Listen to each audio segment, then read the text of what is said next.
बिस्मिल्लाहिर्रहमानिर्रहीम। अस्सलाम वालेकुम नाज़रीन, मैं हूँ साकिब बशीर। बात करेंगे आज इस्लामाबाद हाई कोर्ट में साइफ़र केस से मुतल्लिक समाअत थी। इमरान खान और शाह महमूद कुरैशी की अपीलों पर चीफ जस्टिस आमिर फ़ारूक और जस्टिस मियां गुल हसन औरंगज़ेब ने समाअत की। आज बहुत अहम मामला सामने आए। आज़म खान का जो स्टेटमेंट है जो उन्होंने कोर्ट के सामने दिया था और 164 का जो बयान था, इससे कबल भी जब आज़म ये ट्रायल चल रहा था तो आज़म खान के बयानात में जो कंट्राडिक्शंस आई थी, जो तज़ाद आया था, वो आपके सामने मैंने तफसील के साथ रखा था। और अब वो वक़्त आ गया है कि वो तज़ाद जो अदालत है उसके सामने रखा जाएगा। और आज इस्लामाबाद हाई कोर्ट ने जो इमरान खान के वकील हैं सलमान सफदर, उनको ये कहा है कि आप एक चार्ट बनाएंगे और उस चार्ट में आप ये बताएंगे कि 164 के बयान में जो आज़म खान हैं उन्होंने क्या क्या कहा था और जो कोर्ट के सामने उन्होंने बयान दिया उस बयान में क्या क्या कहा और इन दोनों में तजादात क्या हैं, तजाद क्या है, ये सारा जो है वो ये कहा गया है कि आप जो इस्लामाबाद हाई कोर्ट के सामने रखेंगे। तो आज की जो प्रोसीडिंग्स थी, जो कार्रवाई थी, उसमें जाने से कबल मैं आपको कहूँगा कि हमारा यूट्यूब चैनल सब्सक्राइब करें, बेल आइकन का बटन प्रेस करें ताकि आपको हमारी हर वीडियो जो है वो उसका लिंक मिलता रहे। आज की जो समाअत थी, उस समाअत के दौरान जो बैरिस्टर सलमान सफदर हैं उन्होंने ये यहाँ से अपने जो आगाज़ किया। अच्छा, शुरू में ये बात हुई अदालत के सामने कि बुनियादी तौर पर जो सलमान सफदर है उन्होंने कहा कि रमज़ान से पहले या ईद से पहले ये होता है कि ज़मानतों के लिए अप्लाई किया जाता है, ज़मानतों के जो केसेस हैं वो सुने जाते हैं। तो मैं लाहौर में, क्योंकि बहुत सारे ऐसे केसेस हैं जिनमें मैंने अपीयर होना है, तो अदालत आज भी सुने और कल भी केस सुन ले। कल जुमा है, कल भी जो स्पेशल बेंच है इसको बैठाए और सुन ले ताकि ये केस जो है वो मेरे आर्गूमेंट्स कंक्लूड हों और FIA के आर्गूमेंट सुनकर आप इसका फैसला कर दें। लेकिन अदालत की जानिब से कहा गया कि जुम्मे के दिन तो डिवीजन बेंच नहीं होता और हफ्ते वाले दिन भी नहीं होता, फिर इतवार भी हम मंडे कर लेते हैं। फिर मीनवाइल ये हुआ कि उन्होंने कहा कि आपस में मशवरा किया जजेस ने, उन्होंने कहा 1 बजे से लेकर 4 बजे तक का टाइम, हम 3 घंटे टाइम देंगे। वो फिर जो प्रोसिक्यूशन के वकला थे उन्होंने कहा कि मंडे का टाइम दिन ना रखें, आप ट्यूसडे रख लें। फिर ट्यूसडे का दिन रखा गया और ट्यूसडे के दिन मंगल के रोज़ 1 बजे से 4 बजे तक की समाअत होगी। इससे कबल समाअत जो है वो 1 घंटा सवा घंटा समाअत होती थी, जिस तरह आज जो है वो तकरीबन 1 घंटा जो है वो समाअत हुई है। तो अब मंगल के दिन 1 बजे से 4 बजे तक समाअत होगी, ये शुरू में ही तय हो गया। आगे जो सलमान सफदर है उन्होंने दलाइल का आगाज़ किया। उन्होंने कहा कि दफ्तर खारजा के लिए ये ट्रायल बहुत महंगा रहा है। UAE से ये 2-3 दफ़ा जो है वो बयान देने के लिए एडिशनल सेक्रेटरी जो अमेरिका हैं, जो फॉरेन ऑफिस में थे मार्च 2022 में, वो UAE से फैसल नियाज तिरमिज़ी जो है वो 2-3 दफ़ा आए। उन्होंने स्टेटमेंट जो है वो रिकॉर्ड कराने के लिए ट्रायल कोर्ट में, और ये काफ़ी इस वजह से महंगा रहा उनके लिए, दफ्तर खारजा के लिए, क्योंकि उनकी ट्रैवलिंग यकीनी तौर पर दफ्तर खारजा जो है वो देख रहा होगा।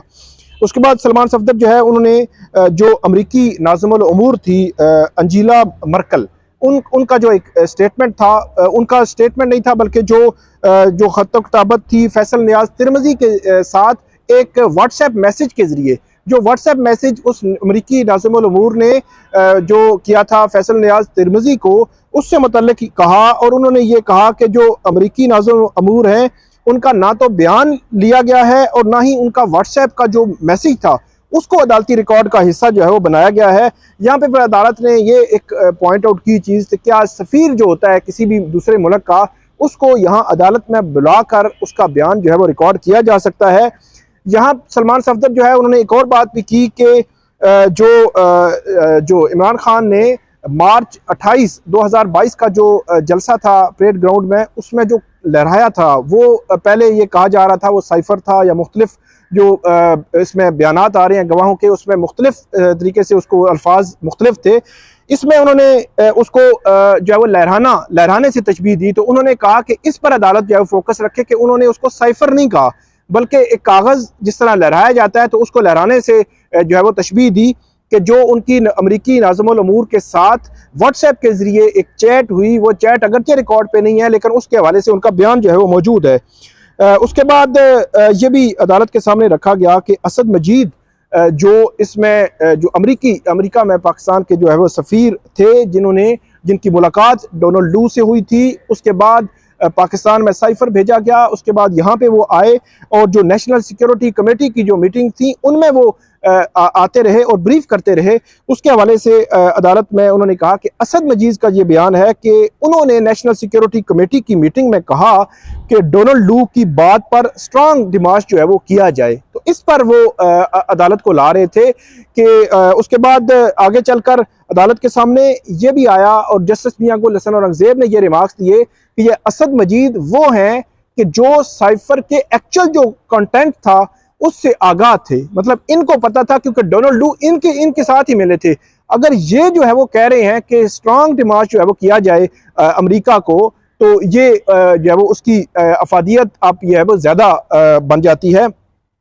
उसके बाद ये भी कहा गया कि जो मुस्तकबिल में जो अमेरिका के साथ ताल्लुकात हैं वो जो है वो ख़राब हो सकते हैं नेशनल सिक्योरिटी कमेटी की मीटिंग में। अच्छा, इस पे भी सलमान सफदर ये फोकस कर रहे थे कि ये दूसरे लफ्ज़ों में कि ये फ्यूचर की बात हो रही थी। ऐसा नहीं था कि उस वक्त हालात पाकिस्तान के अमेरिका के साथ ख़राब हो चुके थे जिसकी बुनियाद पर इमरान खान को जो है वो सज़ा दे दी गई। उसके बाद सलमान सफदर ने यह भी कहा कि जो असद मजीद का जो बैकग्राउंड था कि वो अमेरिका में सफ़ीर थे, डोनाल्ड लू के साथ खाने पर वो बैठे, वहाँ उनके साथ जो है वो बातचीत हुई। उसके बाद ये जो है वो साइफर सारा जो है वो लिखा गया। और यहाँ पे उन्होंने ये भी कहा सलमान सफदर ने कि ट्रायल जज ने लिखा कि साइफर एपिसोड से दोनों ममालिक के ताल्लुकात को नुकसान पहुँचा। और अदालत ने पूछा कि साइफर एपिसोड का मतलब क्या है। तो चीफ जस्टिस आमिर फारूक ने कहा कि जज को इस मुतालिक मजीद मखसूस अंदाज में कुछ लिखना चाहिए था और असद मजीद ने ये नहीं बताया कि उन्होंने भेजा क्या है। और यहाँ पे सलमान सफदर ने कहा कि ट्रायल जज ने लिखा कि इस साइफर एपिसोड से मुस्तकबिल के ताल्लुकात जो है वो ख़राब हो सकते हैं। जस्टिस मियां गुल हसन औरंगजेब ने वही जो है वो बात की कि जो मतन था, एक्चुअल जो मतन था साइफर का, उससे असद मजीद ही जो है वो आगाह थे।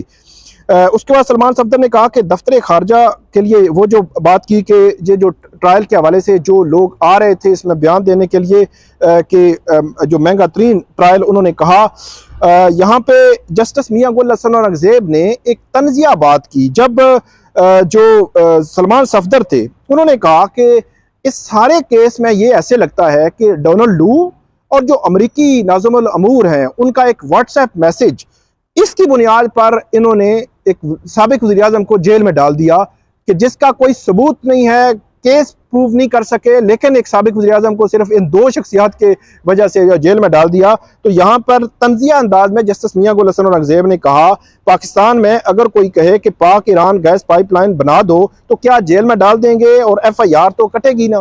तो ये तंजिया अंदाज में कह रहे थे कि अमेरिका क्योंकि पाक ईरान गैस पाइपलाइन के अमेरिका खिलाफ है, तो उन्होंने कहा कि अगर अमेरिका खिलाफ है इसके, तो इसकी अगर आप कोई बंदा कहे कि ये बनेगी तो फिर उस पर तो FIR भी कटेगी। उसके बाद सलमान सफदर ने कहा कि फैसल तिरमिजी को जो मैसेज आया वो अदालती रिकॉर्ड पर तो लाया जाता, लेकिन उन्होंने नहीं लाया। और साबिक वज़ीर खारजा शाह महमूद कुरैशी की तकरीर एक सियासी तकरीर थी। यहाँ पे जो स्टार विटनेस के हवाले से बात हुई तो चीफ जस्टिस आमिर फारूक ने कहा कि आइडियली आजम खान और असद मजीद जो है वो स्टार विटनेस हो सकते थे, लेकिन असद मजीद ने तो कुछ नहीं कहा कि वो स्टार विटनेस जो है वो इसमें बन सकते। उसके बाद आजम खान पे बात आई तो बात जो है वो मेरे ख्याल में बहुत दूर जाएगी। उन्होंने ये कहा कि आजम खान पहले लापता हुए, उनके लापता होने पर इस्लामाबाद में FIR हुई, फिर वो वापस आए और वापस आने के बाद एक प्रेशर में उन्होंने पहले 161 का बयान दिया और उसके बाद 164 का बयान दिया। और इसी दौरान जो सरकारी वकला थे उन्होंने जो जरा की थी उसको भी अडॉप्ट किया। उसकी बुनियाद पर सलमान सफदर अब आगे चल रहे हैं और ऐसे लगता है कि अब केस जो है वो मेरिट पर ही जो है वो डिसाइड होगा। यहाँ पर उन्होंने ये भी कहा कि आजम खान के 164 के बयान और कोर्ट में दिए गए बयान में तजाद है, फ़र्क है और बहुत ज़्यादा जो है वो तजाद मौजूद है। और आजम खान ने भी ये कहा कि वो एक पेपर था और जो है वो जिसको जो है वो लहराया गया। और इसके अलावा जस्टिस मियां गुल हसन औरंगजेब ने कहा कि आप बताएं कि इमरान खान ने जलसे में क्या लहराया था। तो सलमान सफदर ने कहा कि ये तो प्रोसिक्यूशन ने साबित करना है कि वो क्या लहराया गया। उसके बाद वज़ीर आज़म ऑफिस के वो इंचार्ज थे, उनको ये देखना था कि वो दस्तावेज़ात की जो है वो हिफाजत करते। और इस हवाले से rules of business, chief justice ने कहा कि रूल्स ऑफ बिजनेस क्या कहते हैं कि जो इस किस्म की दस्तावेज़ात जब प्राइम मिनिस्टर ऑफिस में आती हैं तो उनकी हिफाजत कौन करता है, किस तरह करता है, तरीकाकार क्या होता है, ये सारा मैकेनिज्म जो है वो बताया जाए। यहाँ पर अदालत ने यह इस्तफसार किया कि क्या जज ने आजम खान के 164 के बयान पर इन्हिसार किया है। तो सलमान सफदर ने कहा जी उन्होंने इसको देखा ही नहीं। इस पर जस्टिस मियां गुल हसन औरंगजेब ने कहा कि आप इस हवाले से चार्ट बनाकर हमें बताएंगे 164 का बयान और कोर्ट में दिया गया बयान क्या है और उसमें तजादात कहां कहां पर है।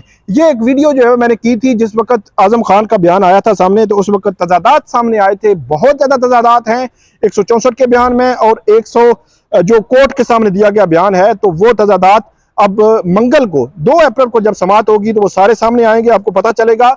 और आजम खान का जो बयान है यही इस केस को खत्म करने के लिए जो मेरा ख्याल है काफी होगा। तो ये थी आज की साइफर केस से मुतल्लिक समाअत। अब मंगल जो है वो दिन 1 बजे से 4 बजे तक समाअत होगी। चीफ जस्टिस आमिर फारूक और जस्टिस मियां गुल हसन औरंगजेब समाअत करेंगे और सलमान सफदर अपने ट्रायल जो है वो अपने दलाइल कंक्लूड करेंगे। आप हमें फीडबैक कीजिएगा, कमेंट कीजिएगा। बहुत शुक्रिया।